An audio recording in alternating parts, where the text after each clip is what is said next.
ప్రార్థన చేసుకుని ఈ సెషన్ ప్రారంభించే ప్రయత్నం చేద్దాం. పరిశుద్ధులైన తండ్రి, ఈ విధంగా మీ సన్నిధిలో మరొకసారి కనబడ్డాను. మీరు మాకు అనుకరించిన అత్యద్భుతమైన అవకాశం బట్టి మీ నామమున మహిమ కలుగును గాక. ప్రభా, ఈరోజు కూడా ఒక మంచి విషయాన్ని తెలుసుకోవాలని ఆశపడుతుండగానైనా మీ పరిశుద్ధాత్మ సహాయం మాకు అందించమని, మీరే మాతో మాట్లాడమని మీ కృపలో వర్ధిల్లింపజేయమని వేడుకుంటూ ప్రార్థిపడుతూ మీ సహాయాన్ని అర్థిస్తూ త్వరలో రానని మా ప్రభుడు రక్షకుడునైనా క్రీస్తేశ్వర శాశ్వతమైన పవిత్రమైన నామములో ఈ ప్రార్థన మనం వేడుకుని పరలోకపు తండ్రి, ఆమేన్. ప్రియమైన వారులారా, ఈ విధంగా మరొకసారి ఇలా కలవడానికి, మీతో మాట్లాడడానికి దేవుడు అనుగ్రహించిన అద్భుతమైన అవకాశం బట్టి దేవుని నామానికి మహిమ కలుగును గాక. ఆమేన్. ఇక ఈరోజు ముఖ్యంగా మనం నేర్చుకునే విషయంలో మెయిన్ ఇంపార్టెంట్ పాయింట్ ఏంటిదంటే కృతజ్ఞత. కృతజ్ఞత అంటే ముఖ్యంగా మనం చాలా చోట్ల చూస్తూ ఉంటాం. ఏ విషయాన్నైనా సరే, ఎవరైనా చిన్నగా సాయం చేసినా సరే మనం వెంటనే వారికి చెప్పేది ఏంటి? థ్యాంక్స్ అండి అంటాం. అంటే థ్యాంక్స్ అని ఎందుకు చెప్తున్నాం?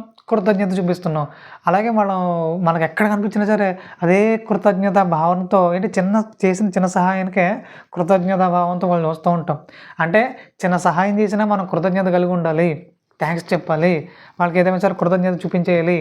ఇదే కాన్సెప్ట్లో మనం ఉంటాం. అంటే ఏ విషయంలో సరే కృతజ్ఞత చూపించాలనే ఆలోచన చిన్నప్పటి నుంచి మనలో పెంపొందించుకుంటూ వచ్చాం. కొంతమంది ఉంటారు, వాళ్ళు ఏమాత్రం కూడా కృతజ్ఞత భావన వాళ్ళ హృదయాల్లో ఉండదు. ఎందుకు ఉండదయ్యా అంటే చేసిన మేలుగా గుర్తించకుండా అది ఏజో లేళ్ళు అని వాళ్ళు ఎక్కువైపోయారు ఈ రోజున. ఎవరికైనా లిఫ్ట్ ఇచ్చినా, ఎవరికైనా సరే ఏళ్ళు అనేవాళ్ళు తప్ప కనీసం థ్యాంక్స్ చెప్పేవాళ్ళు కూడా లేరు. ఆయన చెప్పాలి, నాకు చెప్పాలనే ఉద్దేశం నాది కాదు, కానీ కనీసం కృతజ్ఞత కూడా చూపించిన వాళ్ళ సంఖ్య ఈ రోజున చాలానే ఉంది. మరి వాళ్ళని మనం అసలు ఏమనాలి? బ్రతుకున్నారని చెప్పాలా, మృతులైపోరని చెప్పాలా? మన ఆత్మీయ భాషలో చెప్పుకుంటే శారీరకంగా వాళ్ళు బ్రతుకున్నారేమో కానీ మీరు మృతులే అని బైబిల్ చెప్తుంది ప్రకటన గ్రంథంలో. సో ఆ రకంగా వీళ్ళు ఆత్మీయంగా చచ్చిపోయారా ఏంటి? కనీసం స్పందన లేదు, మేలు చేసిన కృతజ్ఞత లేకుండా ప్రవర్తిస్తున్నారేంటి వీళ్ళు అనే విధంగా కొంతమంది ఉంటారు. సో వాళ్ళ గురించి బైబిల్ ఒక మాట రాయబడింది. కీర్తన గ్రంథం 6వ అధ్యాయము 5వ వచనం. మరణమైన వారికి నిన్ను గూర్చిన జ్ఞాపకం లేదు, పాతాళంలో ఎవరు నీకు కృతజ్ఞతాస్తుతులు చెల్లించుదురు అంటున్నాడు. పాతాళంలో ఎవరిని కృతజ్ఞతలు చెల్లించారు?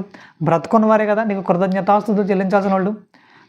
మరణమైన వారికి నిన్ను గూర్చిన జ్ఞాపకం లేదు అంటే మరణం అయిపోయిన వారు, ఎవరైతే చనిపోయారో వాళ్ళు నీకు కృతజ్ఞతలు చెల్లించాలన్నా, లేదంటే మీకు కృతజ్ఞతాభావంతో మిమ్మల్ని చూడాలన్నా వాళ్ళు చచ్చిపోయారు కదా.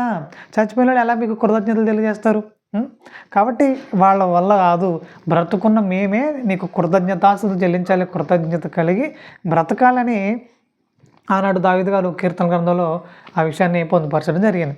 అయితే ముఖ్యంగా బ్రతుకున్నప్పుడే కృతజ్ఞతాస్తుతులు చెల్లించాలి, కృతజ్ఞత కలిగి బ్రతకాలి అనే విషయం మనకు అర్థమైంది. మరి ఇప్పుడు అన్నీ కలిగి ఉంటేనే కృతజ్ఞతాస్తుతులు చెల్లించేవాళ్ళు ఉన్నారు. మరి ఏమీ లేకపోయినా కృతజ్ఞతలు తెలియజేసేవారు ఎవరైనా ఉన్నారా? అలాంటి వాళ్ళు మనకు బైబిల్ ఎక్కడన్నా కనబడుతున్నారా అని ఒకసారి పరిశీలన చేయగలిగితే వెంటనే చెప్పే వచనం లేదా వెంటనే చెప్పే వ్యక్తి ఎవరంటే అందరూ ఎవరు చెప్తారు చెప్పండి? యోబు గారు అంటారు. అవునండి, అన్నీ ఉన్నప్పుడు కృతజ్ఞత కలిగి ఉన్నాడైనా, అన్నీ పోయిన తర్వాత కూడా కృతజ్ఞతను ఎక్కడ విడిచిపెట్టలేదు. ఎంత నమ్మకంగా ఉన్నాడంటే యెహోవా ఇచ్చెను, యెహోవాయే తీసుకొని పోయాను అంటున్నాడు. అంటే ఎంత కృతజ్ఞత కలిగి ఉన్నాడు ఆయన దేవుని పట్ల. పిల్లలు పోయారు, ఆస్తి పోయింది, గొడ్లు అన్నీ పోయినాయి, ఎక్కడ కూడా కృతజ్ఞతను విడిచిపెట్టలేదు. నమ్మకంగా నిలబడ్డాడు. మరి అలాంటి నమ్మకస్తులు, దేవునికి కృతజ్ఞతాస్తుతులు చెల్లించే నమ్మకస్తులు దేవుడు కావాలని కోరుతున్నాడు. దేవునికి కావాలట అలాంటి వాళ్ళు. మరి మీలో ఎంతమంది ఉన్నారు ఇలా ఏం కలిగి ఉన్నా, ఏం పోయినా, దేవుడు ఏమి ఇచ్చినా ఇవ్వకపోయినా దేవునికి కృతజ్ఞతాస్తుతులు చెల్లించే వాళ్ళు ఎంతమంది ఉన్నారు? పరీక్షించుకోవాలి, పరిశీలించుకోవాలి.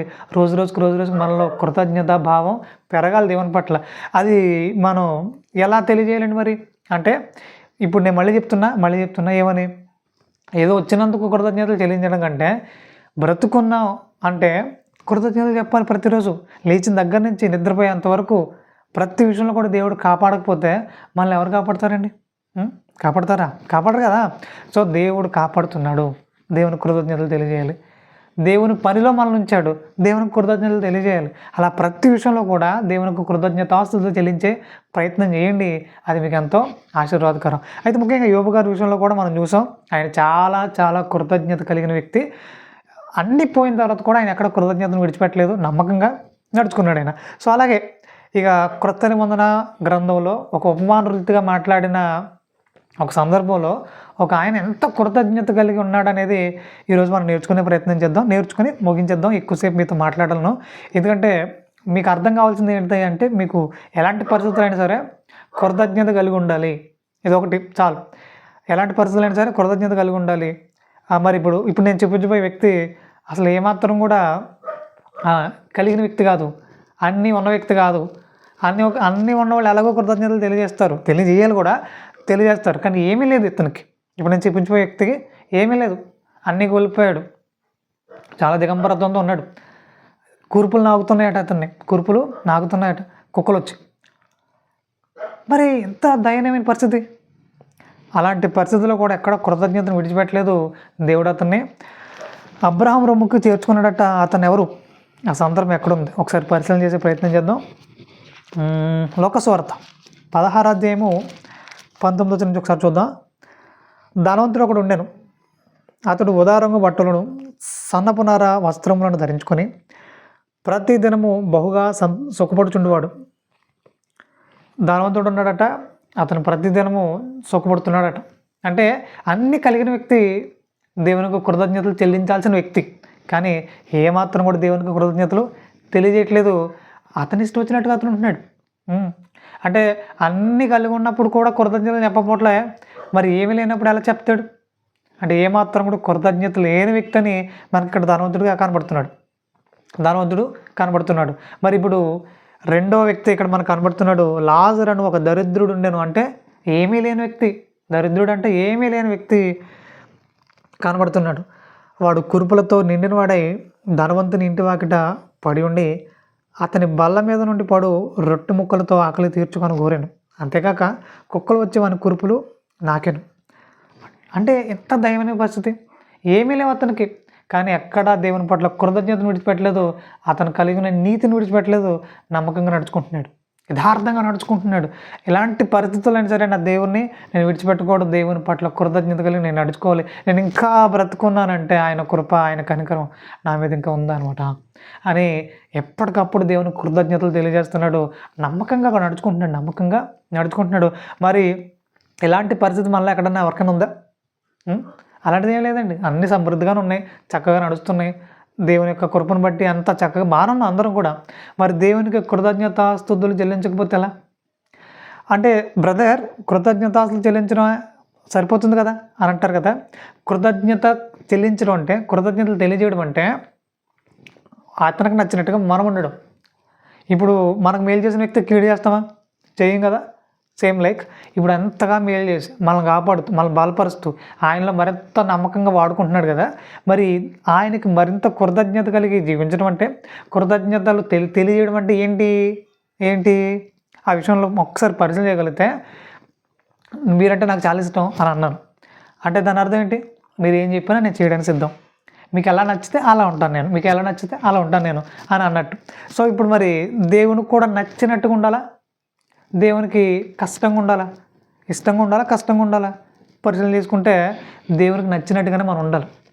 దేవుడు ఎలా చెప్తే అలా మనం నడుచుకోవాలి. మరి ఇప్పుడు దేవుడు ఏం చెప్తున్నాడు అని అంటే, నేను పరిశుద్ధమైన ప్రకారం మీరును పరిశుద్ధంగా ఉండండి, మీరును యథార్థంగా ఉండండి, మీరును నీతి కలిగి ప్రవర్తించండి.